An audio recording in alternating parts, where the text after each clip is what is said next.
guys, it's Lucy, and today I'm going to be doing my bookish resolutions for the year of 2017. Every year I like to do some New Year's resolutions, and so today I'm going to talk about the ones that have to do with books and my reading and my booktube channel. Even though I don't always complete all the resolutions I set, I just like having those kind of goals in mind, and I'm really like a list and goal oriented person, so it benefits me. I know a lot of people on booktube have stopped doing their goals because they never finish them anyway, but I enjoy the process of even making these goals, and I don't feel like super bad if I don't accomplish everything I said I was going to, so it's not a huge deal to me. And I like doing this, so I'm gonna keep doing it as long as I like doing it. So first, let's talk about like my one booktube resolution, I guess, and that is to make less videos, but I'm not sure how to go about this really. So like at the beginning of Lucie Reads, I made a video about why I ended up taking a break from booktube. Obviously this is not a complete solution to how I was feeling, but I think one thing that will help me is to actually make less videos, because a lot of how I was feeling was due to the amount of effort I put into my booktube videos, and obviously I'm going to keep putting in effort into the videos that I do make, but I think not having the pressure to make so many videos that I'm only putting on myself. Like no one's like, oh my god, you have to make this many videos.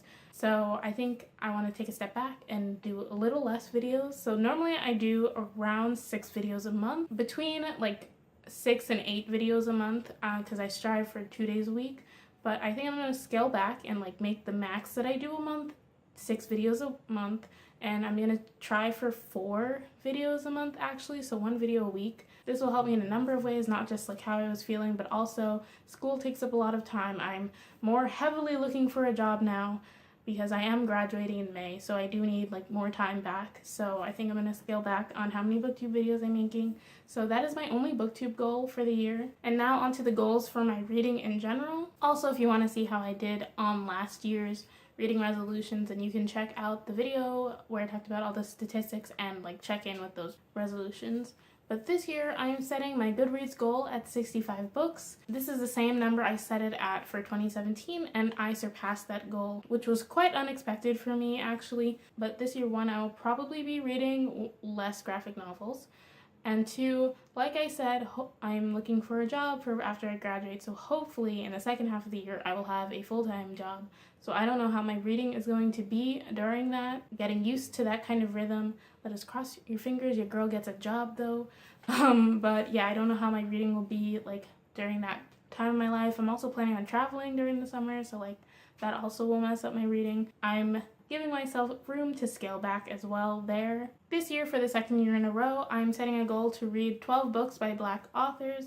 That's 1 book a month. Last year I didn't quite get there, but this year I'm pretty confident that I can and will, and I really want to do this. I think it's important for me personally to read more books by Black people, and so I'm making it a goal, so I always have it in the back of my head. Next, I will try to read 12 books from the Read Harder challenge, which is put on by Book Riot. I've never done a Read Harder challenge or any other kind of reading challenge before, but I've always wanted to, but I'm kind of scared to do that because I'm scared to limit my reading in some type of way with such specific challenges.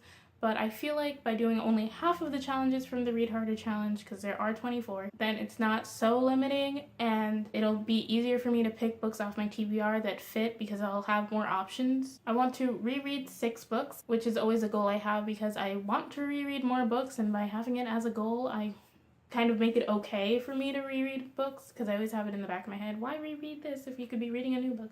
But rereading is fun. Another goal I always have is to read 6 classics, and also this year I'm defining classic as any book published before 1950, because in the previous years I've always had trouble defining what is a classic, maybe this book was published in 1960, but it's kind of like a modern classic. Do I count this and that? So I'm defining classic as any book published before 1950 is a classic, and on my spreadsheet I will have a different column just saying whether a book is a classic or not, because I feel like it doesn't really fit in the genre, because books can be classics, but also they have other aspects to them. They're not about being a classic, they're about something. Like Sherlock Holmes are mystery books, but I always show them as classics, so I'm counting 1 less of each of those genre when they actually are those genre. So I'm gonna make it easier for myself and just is it classic? Yes or no? And a classic is any book written before 1950. My last 3 goals have to do with my TBR, my physical TBR, and my ebook TBR, not my Goodreads TBR. As you can see, this whole shelf behind me, I don't know if you can see that actually, but it is TBR books. I actually made myself a TBR shelf because this year I'm really getting serious. Last year I said I was trying to get my TBR shelf down to 10, and that was an epic fail. So this year I'm being easier on myself. I read the amount of books that I bought basically because I now have the same amount of books as I had last year, and I have read some books for my physical TBR. So I do not want to do that. So I'm trying to get my physical TBR down to 20 books. And to aid in this, I'm also instituting a sort of book buying ban. Last year I was kind of on one, but it wasn't good enough. So I'm changing it a little bit. I'm making it so I need to read 3 of my physical books before I can buy 1 new physical book.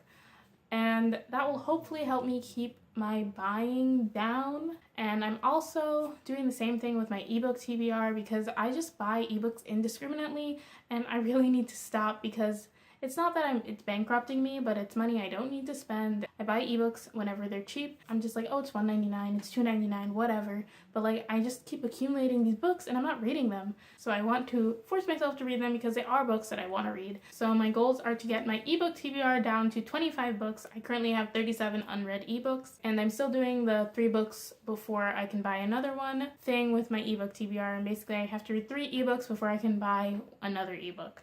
And the physical TBR and the ebook TBR don't cross over, so I can't read 3 physical books and buy 1 ebook because that is not getting my ebook TBR down. So yeah, those are all my bookish resolutions for the year of 2018. Can you believe it's almost 2018? That's crazy. But yeah, so thank you so much for watching. If you like this video, please be sure to give it a thumbs up. If you have any opinions about the resolutions that I just made, please be sure to leave a comment down below and let me know what your reading resolutions are for the new year, or just like any resolution, like even if they don't have to do with reading, that's totally fine too. And if you haven't already, please be sure to subscribe to my channel because I make more videos about books, and specifically I am doing the 12 Days of Lucie Reads where I post a new video every day until the new year. Again, thank you so much for watching. I'll see you in my next video. Bye!